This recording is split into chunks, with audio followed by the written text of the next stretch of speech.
Hello price Lord, நான் உங்க Matthew பேசுறேன். இன்னைக்கு ஆண்டவர் என்கிட்ட ஒரு சில வார்த்தைகள் பேசினாரு. அதை உங்கள்கிட்ட ஷேர் பண்ண விரும்புறேன்.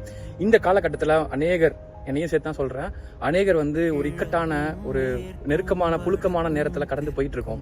இந்த நேரத்தில் நான் ஆண்டவர்கிட்ட உட்காந்து ஜெபம் பண்ணும்போது ஆண்டவர்கிட்ட சொன்னார் ஒரு சில வார்த்தைகள். அந்த வசனத்தை நான் வாசிக்கிறேன், கேளுங்களேன். 2 கொரிந்தியர் 4:8 ஆண்டவர் சொல்றாரு, நாங்கள் எப்பக்கத்திலும் நெருக்கப்பட்டும் ஒடுங்கி போகிறதில்லை, கலக்கமடைந்தும் மனமுறிவடைவதில்லை, துன்பப்படுத்தப்பட்டும் கைவிடப்படுகிறதில்லை, கீழே தள்ளப்பட்டும் மடிந்து போகிறதில்லை.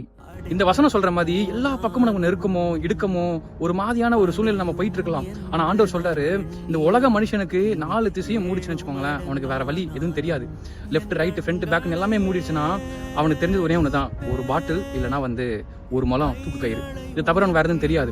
ஆனா ரட்சிக்கப்பட்ட நீங்களும் நானுமே ஆண்டவரை அறிஞ்சவங்க, நமக்கு 4 திசையை மூணுனாலும் நமக்காக ஒரு திசை மேல எப்பவுமே திறந்திருக்கு. அப்பா எப்பவுமே நமக்கு வெயிட் பண்றாரு.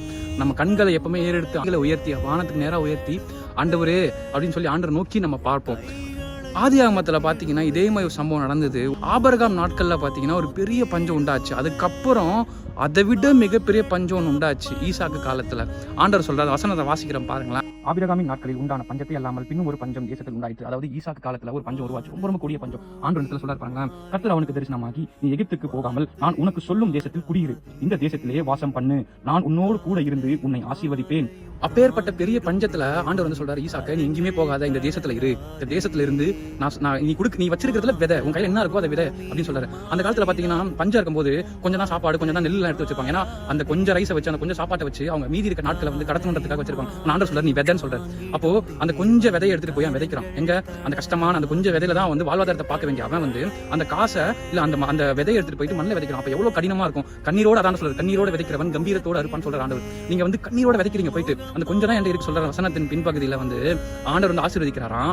ஆசீர்வதிச்ச பிறகு அதனால வர வர விருத்தி அடைந்து அவன் மகா ஐஸ்வர்யக்காரனா ஆயிட்டான். அந்த தேசத்துல அவனை போல ஒரு பெரிய ஒரு ஆளே யாருமே கிடையாது, அவன் தான் பெரிய ஆள் அப்படின்னு சொல்லிட்டு அந்த ராஜாவே சொல்றாரு. அதனால நீங்க எந்த சூழ்நிலை போயிட்டு இருக்கீங்கன்னு உங்களுக்கு தெரியும். இந்த கடினமான நேரத்துல ஆண்டவர் உங்கள்கிட்ட என்ன சொல்றாரு, ஃபர்ஸ்ட் ஆண்டவர் நோக்கி பார்ப்போம். கைகளை எடுத்து, ஆண்டவரே எல்லா பக்கமும் நெருக்கப்பட்டாலும் எனக்கான ஒரு வழி நீங்க வச்சிருக்கீங்கன்னு சொல்லி ஆண்டவர் நோக்கி பார்ப்போம்.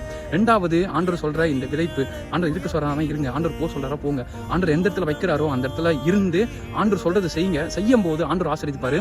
வர வர வர விரித்தடைந்து அவன் பெரிய ஐஸ்வர்யக்காரனா ஆண்டவர் மாத்துறாரு. அது போல உங்க வாழ்க்கையில் நீ கடினமான நேரத்துல போயிட்டு இருக்கலாம். ஆனா இந்த உலக மக்கள் சொல்ற மாதிரி இந்த யூனிவர்ஸை நம்புங்க, பாசிட்டிவா இருங்க, அதெல்லாம் நான் சொல்ல மாட்டேன். பாசிட்டிவா நீங்க இருக்கக்கூடாது, நீங்க ஃபெய்த்ஃபுல்லா இருக்கணும். நீங்க உலகத்துக்கு அகைன்ஸ்டா இருக்கணும். நீங்க பாசிட்டிவா இல்லாம நீங்க ஃபெய்த்ஃபுல்லா இருக்கணும். யூனிவர்ஸை நம்பாம கர்த்தரை நம்பணும். சோ இதுதான் நான் சொல்ல எனக்கு ஆண்டவர் என்ன சொல்லி கொடுத்தாரு. இந்த வார்த்தையை கொண்டு ஆண்டவர் என்னோட பேசினாரு. இந்த வார்த்தை உங்களுக்கும் ஆசீர்வாதமா இருக்கும் நம்புறேன். Praise the Lord. ஷலோம்.